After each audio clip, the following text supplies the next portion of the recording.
Всем привет! Друзья, вас приветствует канал Фактограф, и сегодня поговорим о братьях наших меньших, о тех животных, которых люди спасли от полного исчезновения. Мы, конечно, хороши, возомнили себя хозяевами планеты и творим, что хотим. Из-за неконтролируемого убийства животных многие виды оказались на грани исчезновения. Тем не менее, нашлись и среди нас те, кому не все равно. Именно эти благородные люди пытаются спасти редкие виды животных от вымирания. Мы подготовили для вас топ-10 животных, которым повезло, и люди сумели увеличить их численность.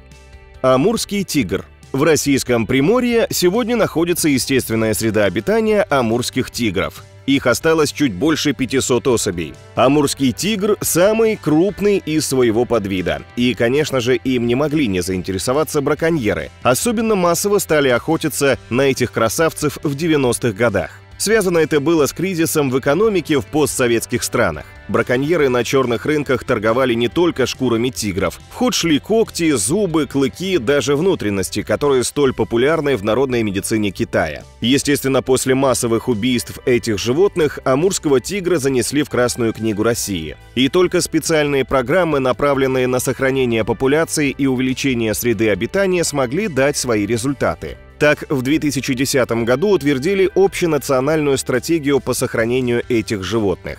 В 2013 году был организован фонд по спасению, и в 2015 году состоялось открытие заповедника для амурских тигров «Бикин».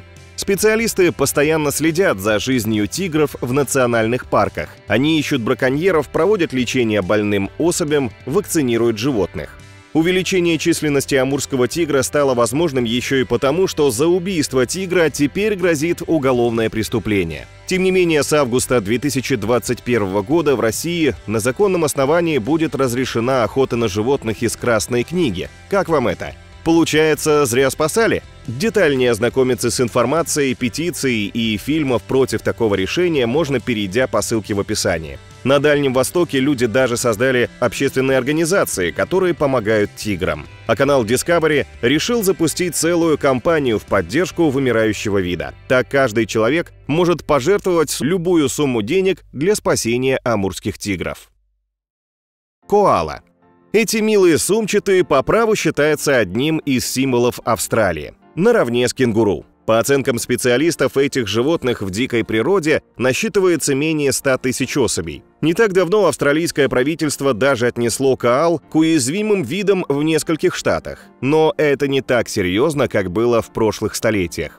В дикой природе коалы почти не имеют врагов, кроме редких нападений собак-динго и аборигенов. До прихода европейцев в Австралию коалы умирали в основном из-за инфекционных заболеваний. После того, как Австралия стала британской колонией, уничтожение коал приобрело массовый и неконтролируемый характер. Так, в начале прошлого века всего лишь за один год люди убили более 2 миллионов этих животных. Эти милые существа доверяли людям, поэтому охотиться на них было довольно просто. Коалы ценились из-за своего густого меха, который использовали для ковров, муфт, украшали одежду. В 1927 году вышел запрет на охоту за коалами. Тем не менее, к 1934 году этих милых пушистиков оставалось всего до 1000 особей. Общественность сплотилась, и люди стали протестовать против убийства коал. Активисты инициировали программу, благодаря которой коал перевезли на новые безопасные территории, чтобы со временем вернуть обратно. Масштабные кампании не прошли даром. К началу 21 века наконец-то полностью прекратилось уменьшение популяции. Количество этих животных стабилизировалось, а до этого число коал уменьшалось огромными темпами. Большая панда.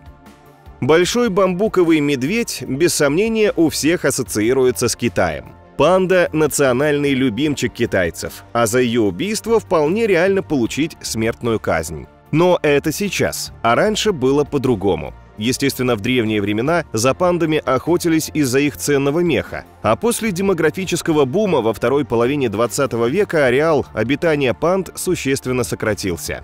Увеличение численности населения Китая повлекло за собой голод. Люди стали охотиться на животных, среди которых были и панды. Шкуры больших панд были очень ценным продуктом, который на черном рынке приносил большие деньги. Местная власть часто закрывала на это глаза, а численность панд быстро уменьшалась из-за браконьерства. Еще и образ жизни этих животных также повлиял на количество панд. Большие панды кормят, воспитывают и выхаживают только первого малыша и размножаются раз в год-два.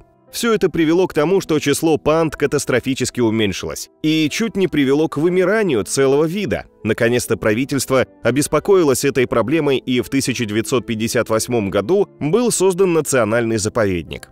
Но и эта проблему не решила, ведь нехватка специалистов привела к тому, что панд просто посадили в клетки. И только в 90-х годах 20 века ситуация начала меняться. Вышел закон, контролирующий продажу огнестрельного оружия. Также власти приняли решение переселить людей подальше от заповедника и начать высаживать новые леса. К концу прошлого века в Китае было 13 заповедников для панд, а к 2006 году уже 40. Недавно панд отнесли к уязвимому виду, раньше они были исчезающим видом. Несмотря на это, сейчас численность панд около 2500, и государственные кампании по сохранению панд продолжаются.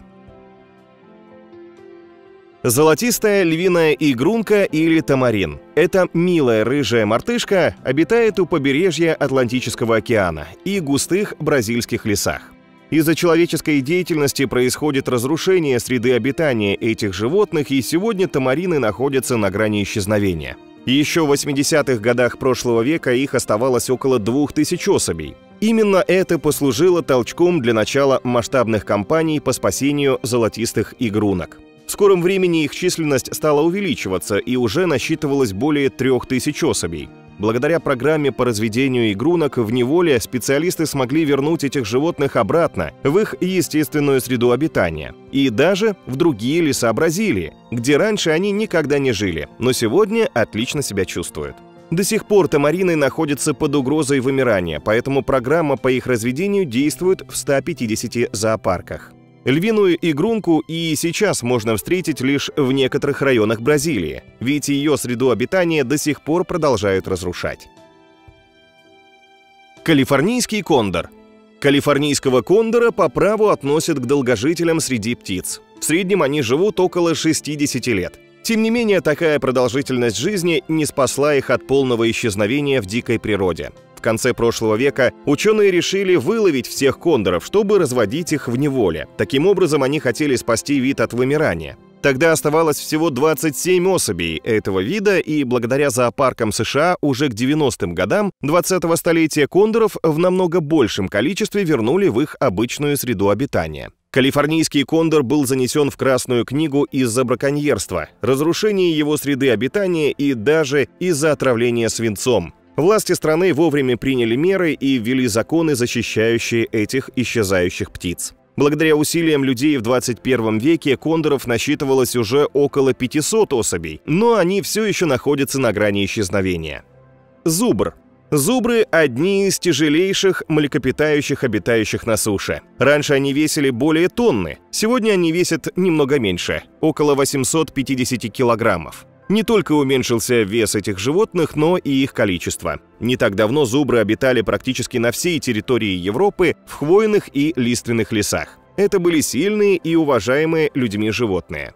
Близкое соседство с людьми не могло не отразиться на численности зубров. Люди начали охотиться на них, уничтожать леса и участвовать в военных операциях. Все эти действия, конечно же, привели к тому, что количество зубров существенно сократилось.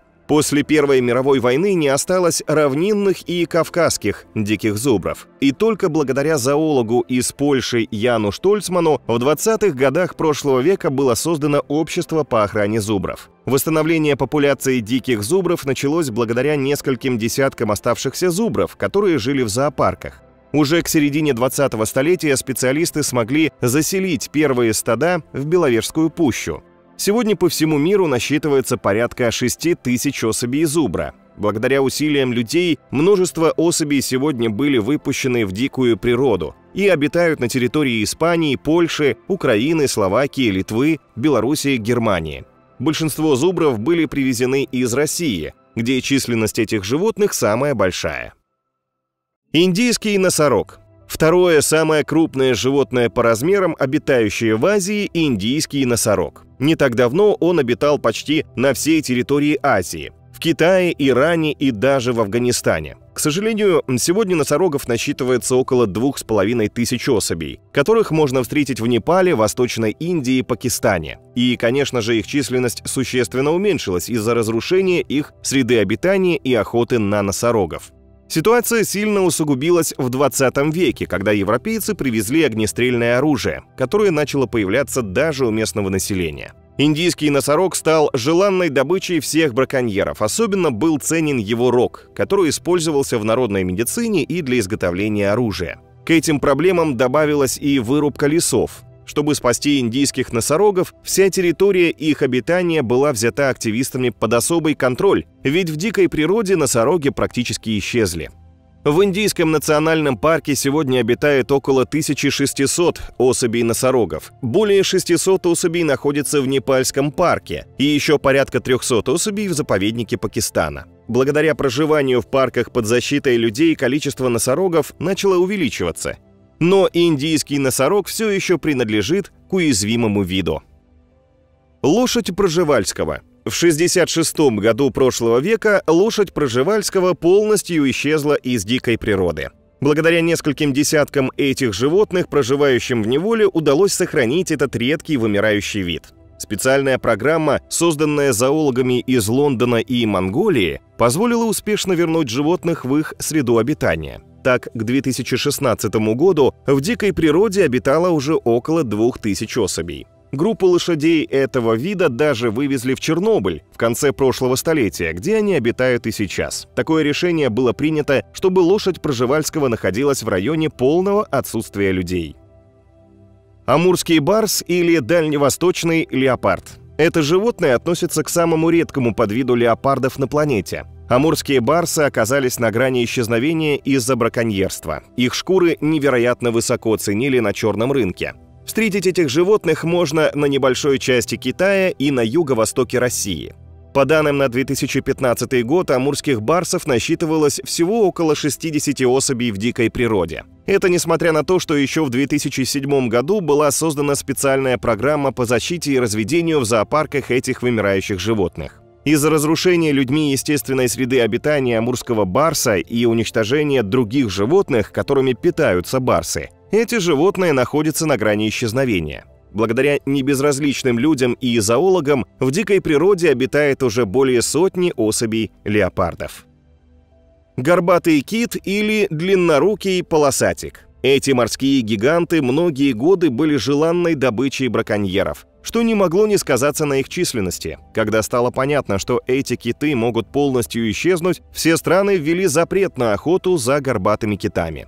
Такой международный запрет начал действовать в 1996 году, когда насчитывалось около 5000 этих особей. По подсчетам ученых, на то время практически 90% китов этого вида вымерли. Учитывая размеры китов, разводить их в неволе невозможно, поэтому активистам и зоозащитникам пришлось серьезно бороться с браконьерами, что они делают и до сих пор. Ведь и сегодня находятся желающие поохотиться за этими гигантами. Но, несмотря на это, численность китов смогла серьезно увеличиться до 40 тысяч особей. Тем не менее, эта цифра – это лишь треть всех китов, которые обитали раньше в Мировом океане, до того, как на них начали охотиться люди. Это был топ-10 удивительных животных, которых люди спасли от полного вымирания. Может быть, вы сможете дополнить наш список другими животными, которым также повезло, как нашей десятке. Пишите в комментариях, ставьте палец вверх и жмите на колокольчик. До новых встреч на канале Фактограф. У нас еще много интересного.